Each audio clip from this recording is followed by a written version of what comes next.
Napakakulit mga kaprobinsya oh.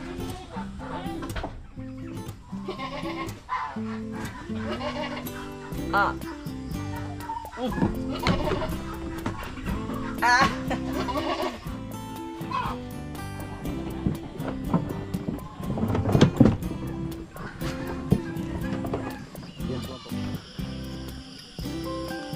Puntahan po natin si Marites. Pagkainin ng kupramil yung nanay niya. Kasama natin si Dodong.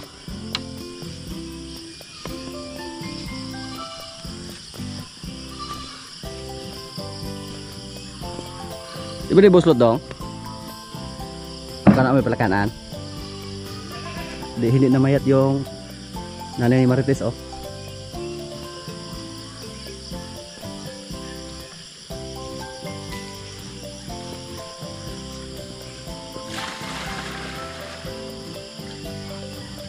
Marites oh. Uy. Parang nagbago yung kulay ni Marites mga kaprobinsya oh.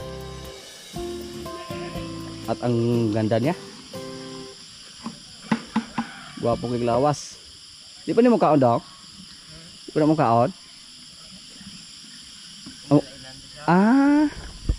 Baldi ya ha? Yan.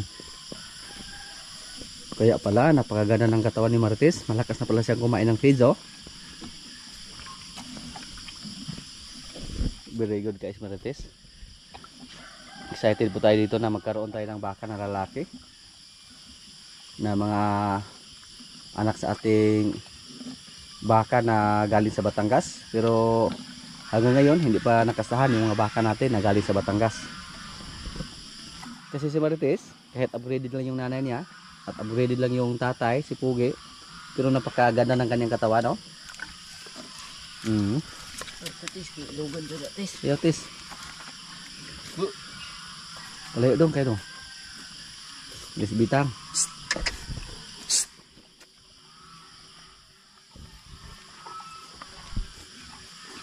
Nakakaaloy tingnan yung katawan ni Marites. At malakas na siyang kumain ng feeds. Yung likuran niya mga kaprobinsya oh. Ito yung lapara. Si Marites mga kaprobinsya, 2 buwan na siya. 2 buwan na yung edad niya. Pero yung katawan niya manang-mana ni Pugi. Tapos mabait.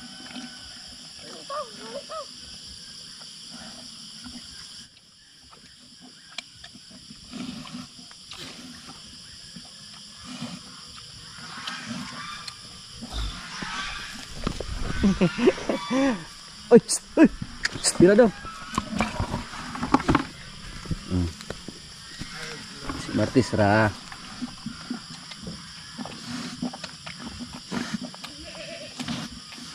May nagtanong po sa atin kung paano daw turuan yung baka para kumain ng feeds. Pag bago pa nating bili, dati po yung ginawa namin, hinalo namin sa napier. Nilagyan namin ng konting feeds yung mga napier para maamoy ng baka. Hanggang maamoy niya at saka masanay siya sa pagkain ng feeds. Lah! Dong, ligawas dong! Hindi natin palabasin si Marites. Kasi pag makalabas siya, malakas na siyang kumain ng mga dahon ng saging dyan sa kabila. Yan po ang nag-iisa niyang kaibigan oh, yung kambing natin. Unya lang ko pa ito sa ipahurot re. Tis oh, ubusin mo yan oh. Yan.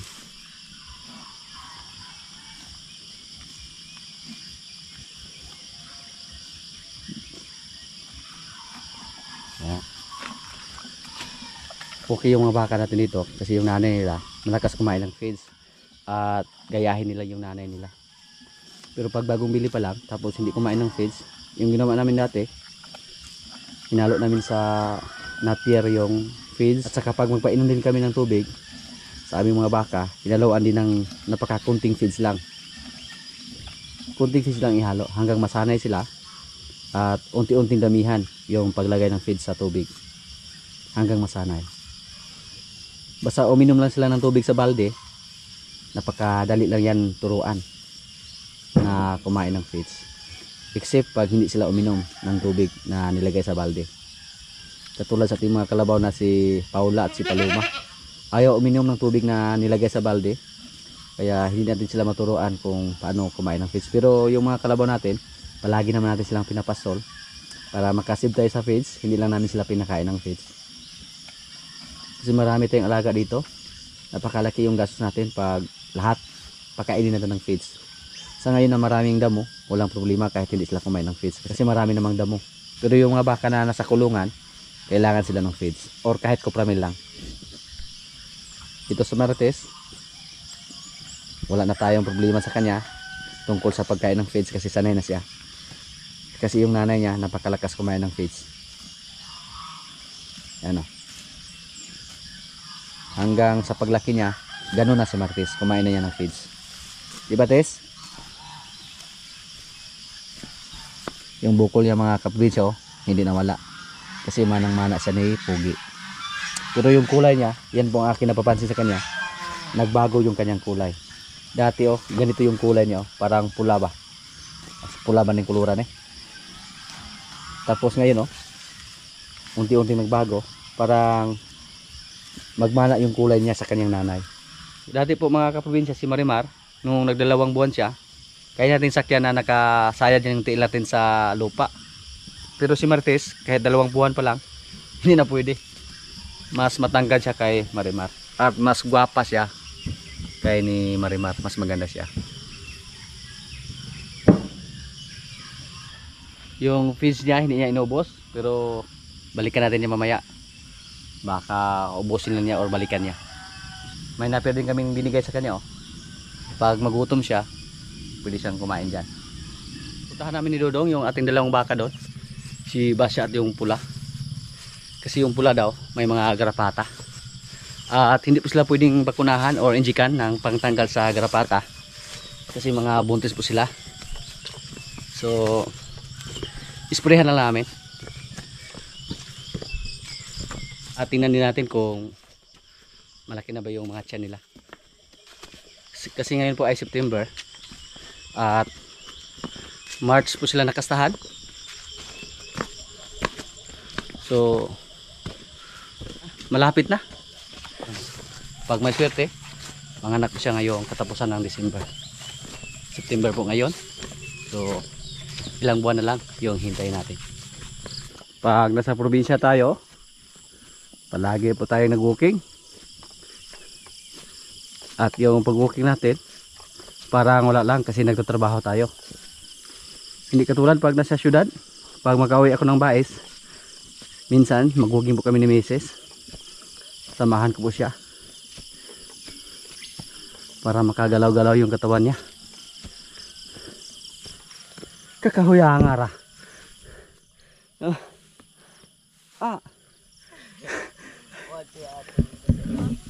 Duko na to na kay isbol passer gini. Ay naibot nila ito action. Ano? Wala. Baka yung sumagot. Ha? Yan lagaw. Yung mga manok na yan mga kaprobinsya. Yan po ang free range. Malaki ira yung pwede lang mapuntahan. Pero ang mahirap dyan, kung magdampot tayo, hindi yan magpanampot kasi mailap yan.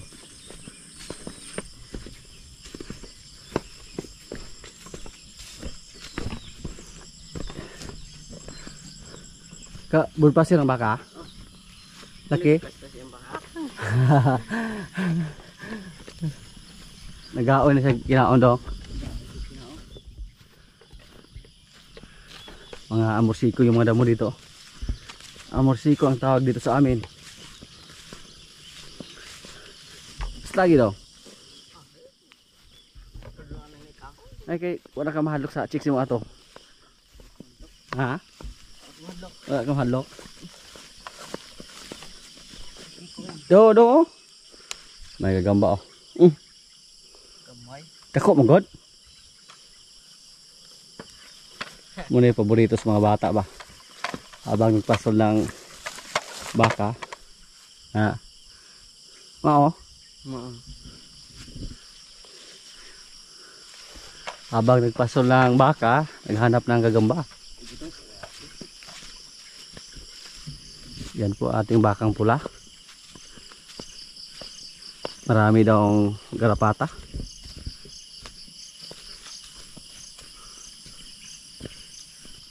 Galambod na po.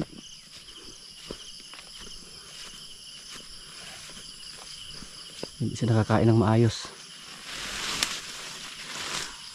Yan oh. Daming garapata sa ilalim. Kailangan siya ng sprayhan. Medyo malaki na po yung tiyan niya. Pasintabi po sa mga kumakain dyan. Yan po oh, yung mga garapata nasa ilalim. Wah.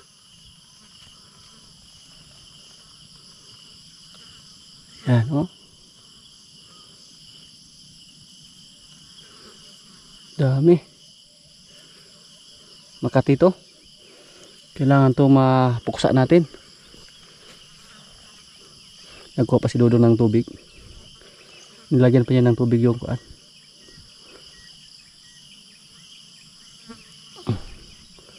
Pang-spray natin. Yan oh. May dugo yung kuan. Kawawa yung baka mga kaprobinsya pag hindi natin makuha.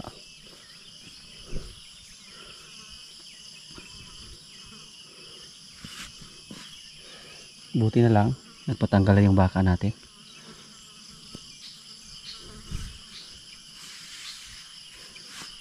Dito sa lalim oh. Dito po yung marami. Delikado, baka mag-ingat lang tayo, baka masipa tayo ba. May mga bakas na ano, garapata, mga kagat.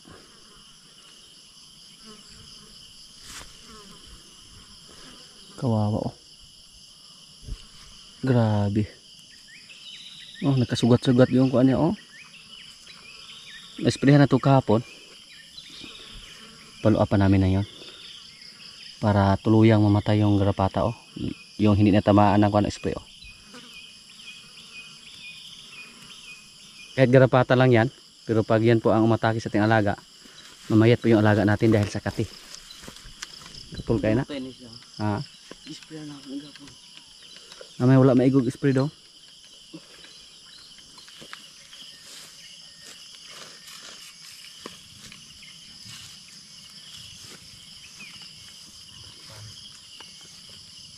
Tubo lang.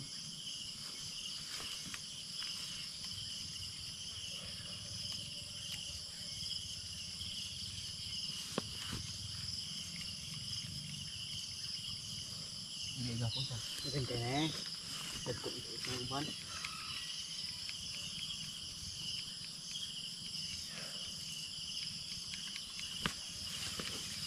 Gapon.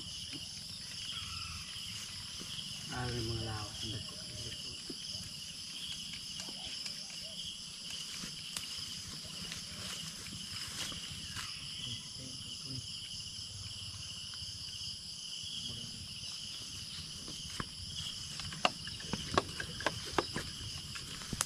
Pag hindi po masyadong marami yung garapata mga kaprobinsya, pwede natin yung kunin isa-isa. Pero napakarami, tapos mga maliliit pa yung iba. Dati po may kalabaw kami, inisa-isa lang namin sa pagkuha yung garapata. Kasi wala pa kaming kaalam-alam sa spray. Sa gamot na pang spray or mamatay ng garapata.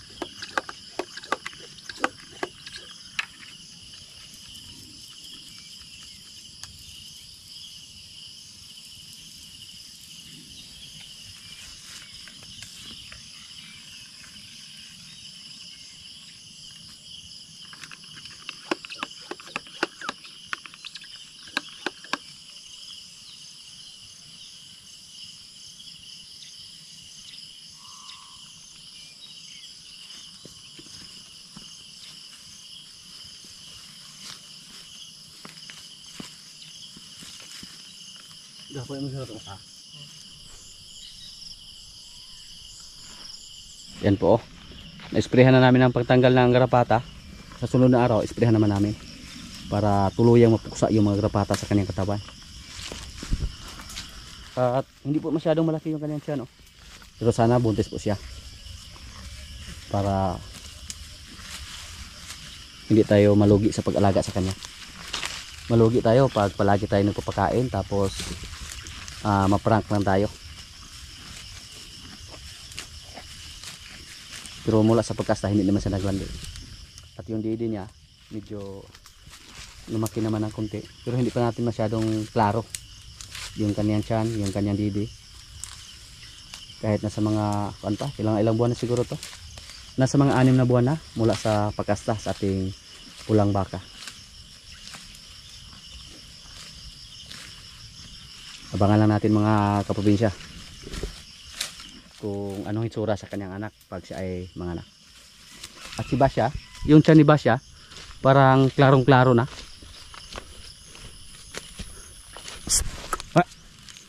Huy! Matapang si Basya kasi hindi po tayo nagpasol sa kanya. Ganun talaga yung mga hayop. Pag paminsan-minsan lang tayo niya makita, nanawag sa atin, galit sa atin.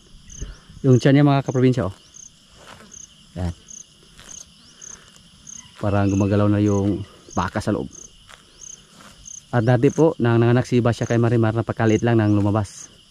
Pero pag dating ng mga 3 buwan, lumaki naman si Marimar. Doon murag na igarapata siya kung luyo na doon oh. Are, lili no. Rapata na. Teka ko na doon ulit pagkaso ngayon. Ha? Di ginusukay ni mo? No, nasuyo no. Na, rapata sa.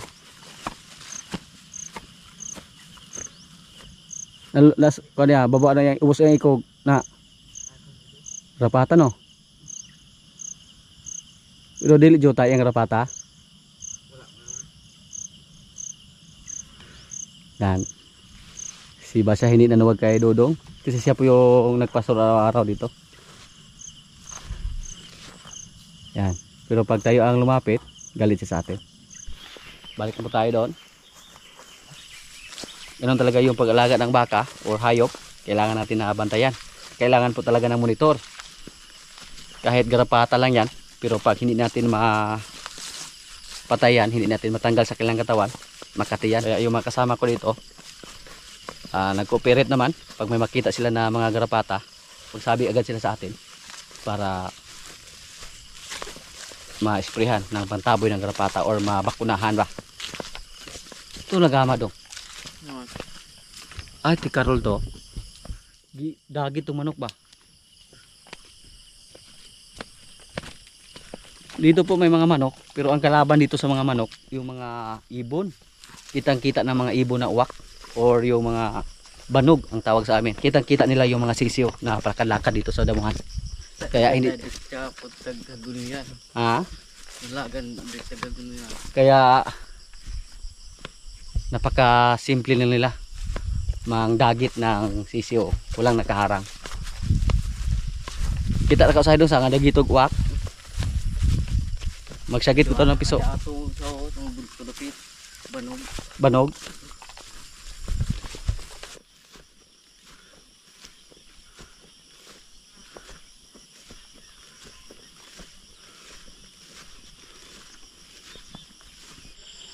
Si Paula mga kaprobinsya oh. Dito po sa Pinasol Librod. Isa si Paloma andon.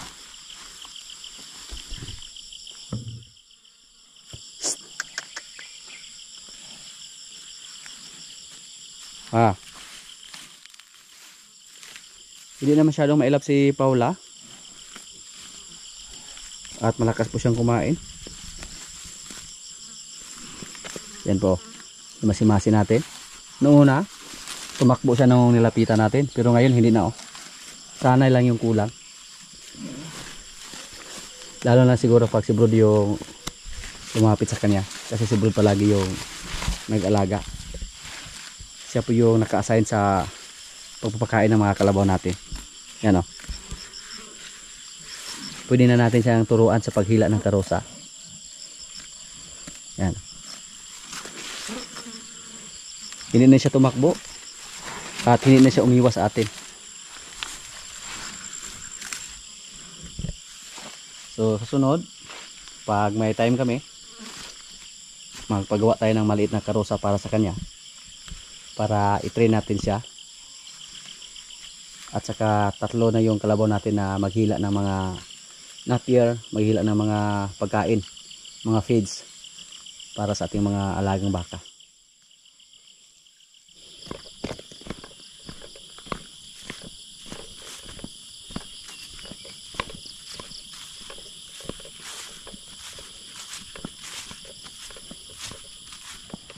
Palidihin natin yung ating mga kabing, mga anak ni Dayan.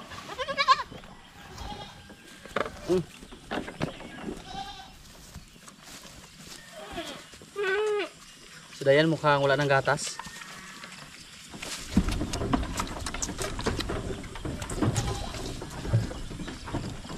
At yung mga anak niya, kumain naman ng feeds. So hindi masyadong payat.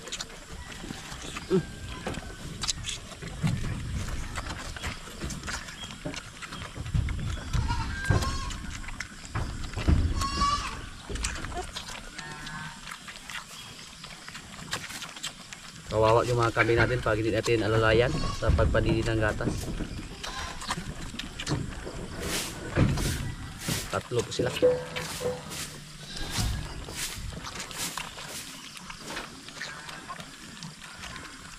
Mga magandang klase sila mga kaprobinsya. Pero hindi sila masyadong mataba kasi kulang sa gatas si Dayan.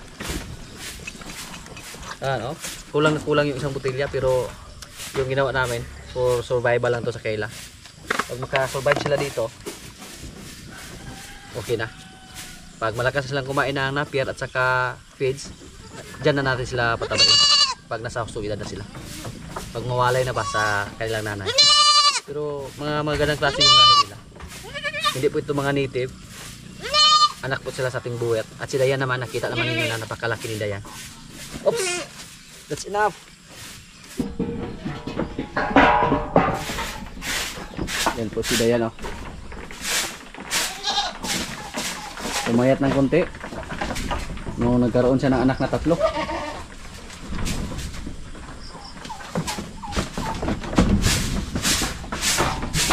Oy. Yung anak ni Ibana, oh. Malaki na at mataba.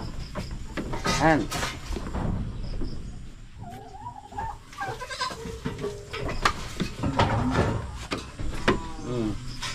At si George. George!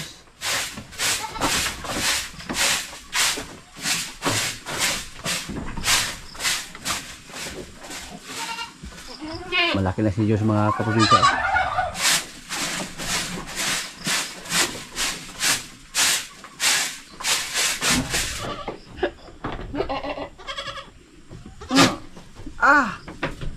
Suman good.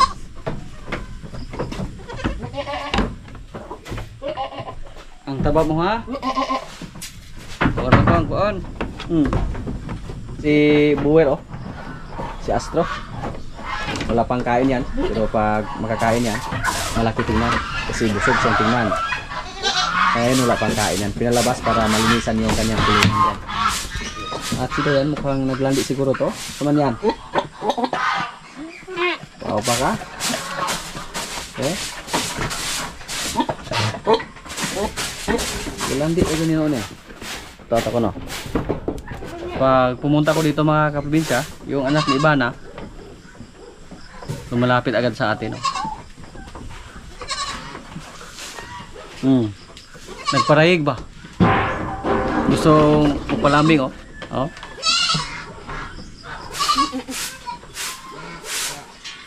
Yan. Tingnan niyo po yung ginawa niya, oh. Oh, oh.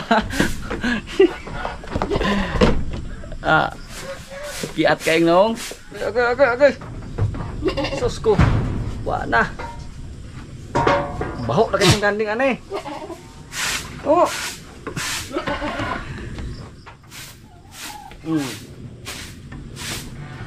Hmm. Ah, sige.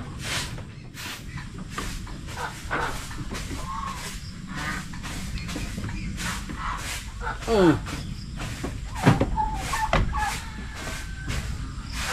Oh. Balik pa rin oh. Napakakulit mga kaprobinsya oh.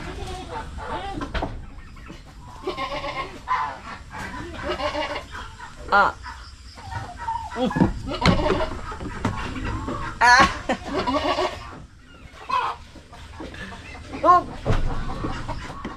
Oh. Ah.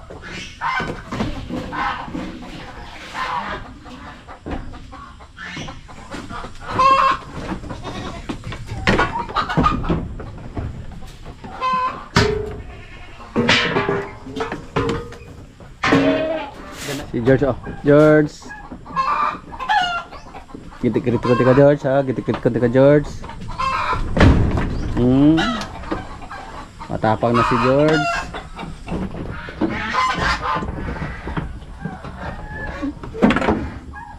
Si George. Kain George, kain.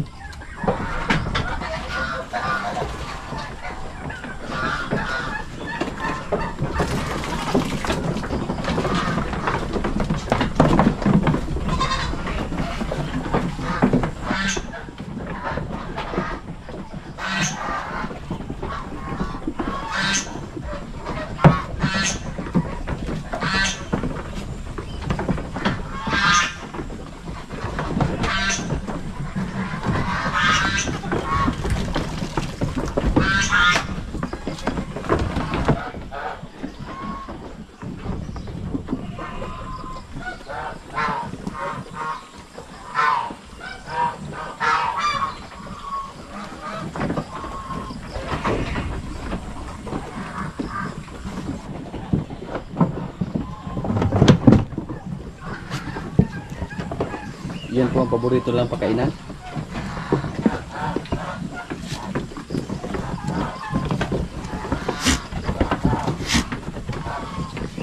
May nilagyan naman kami doon sa may gulong, pero ayaw lang pumunta doon.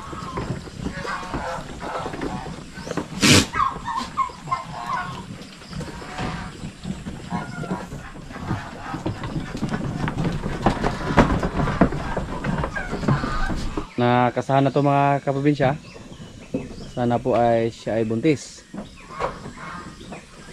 Malaking kambing to pag nasa usong edad. Oh.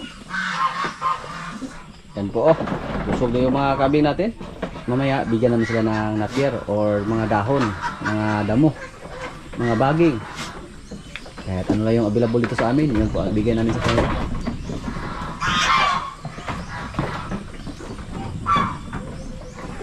Guwapa na kambing to. Wala siyang sungay, mana siya sa kanyang nanay. Yung structure sa kanyang katawan, mana sa tatay na buwir.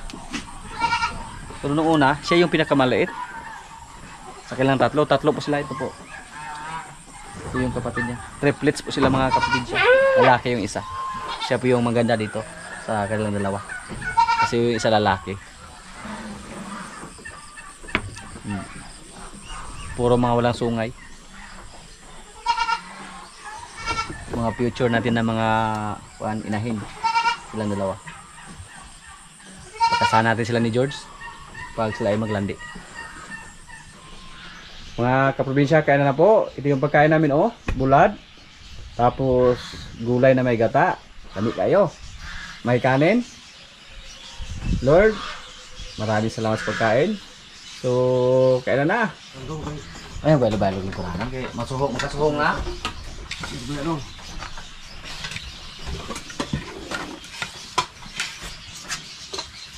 Makadiboy na sama.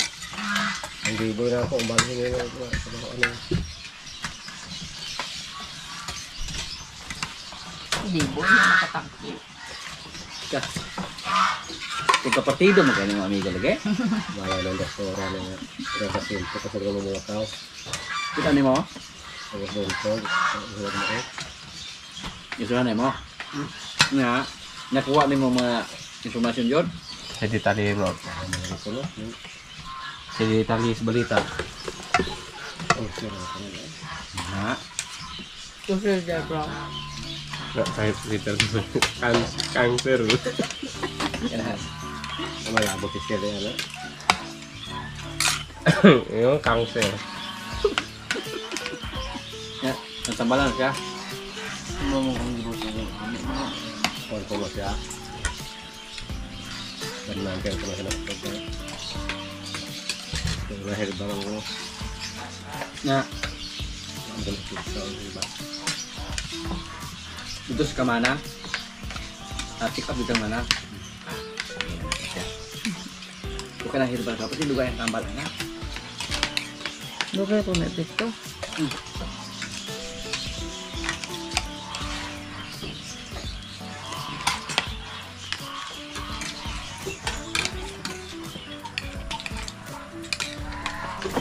Sino ko sa tatay mag-iara. Ang galit ko. Pagkalaan lang. At may bro, sisla ila ko na yun. Napakilo ng tao. Undangan na na. Kailag ng libro. So, nagkakanin mo ko sabi mo undangan mo hilak. Hilak pa do. Hilak pa do.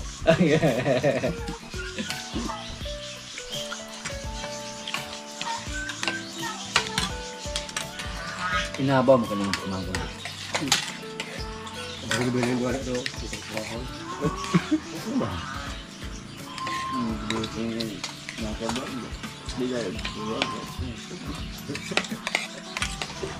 Paborito niya na regata.